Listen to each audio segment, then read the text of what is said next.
नमस्कार बच्चों, आज हम लोग पढ़ेंगे relation between capital G and small G. Capital G का मतलब होता है हमारा ग्रेविटेशनल कांस्टेंट और स्मॉल जी होता है हमारा ग्रेविटी। ठीक है, तो सपोज करिए ये है हमारी अर्थ जिसका मास है कैपिटल एम, यानी मास ऑफ अर्थ कितना हो गया? Capital M. रेडियस की बात करें तो अर्थ का रेडियस होगा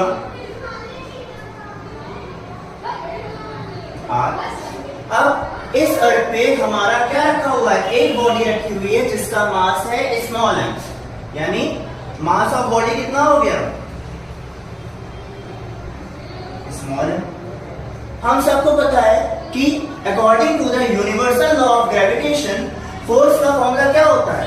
किसी भी बॉडी पर अर्थ के साथ जो फोर्स लगती है उसे हम बोलते हैं जी एम मास 1 यानी स्मॉल एम यानी मास 2 डिवाइडेड बाय आर स्क्वायर। इतनी चीज सबको क्लियर होगी?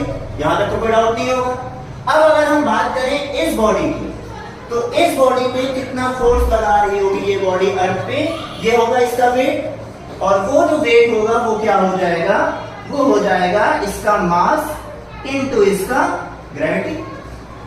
अब अगर हम इक्वेशन 1 और इक्वेशन 2 को देखें तो LHS पे हमारा दोनों ही साइड पे क्या है? फोर्स। तो हम क्या कर देंगे? इक्वेटिंग 1 एंड 2, हमें क्या मिल जाएगा? M into G is equal to G capital M small M upon R square. यहां तक कोई डाउट है? अब हमारा m से m क्या हो जाएगा?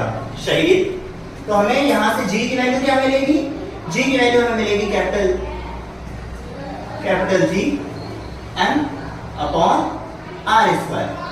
ये होती है हमारी स्मॉल g की वैल्यू, और यही से हमारा डेवलप होता है कैपिटल G और स्मॉल g के बीच का रिलेशन। अब अगर हम इनकी वैल्यूज प्लेस करें, ठीक, हमें फाइंड आउट करनी है स्मॉल g की वैल्यू।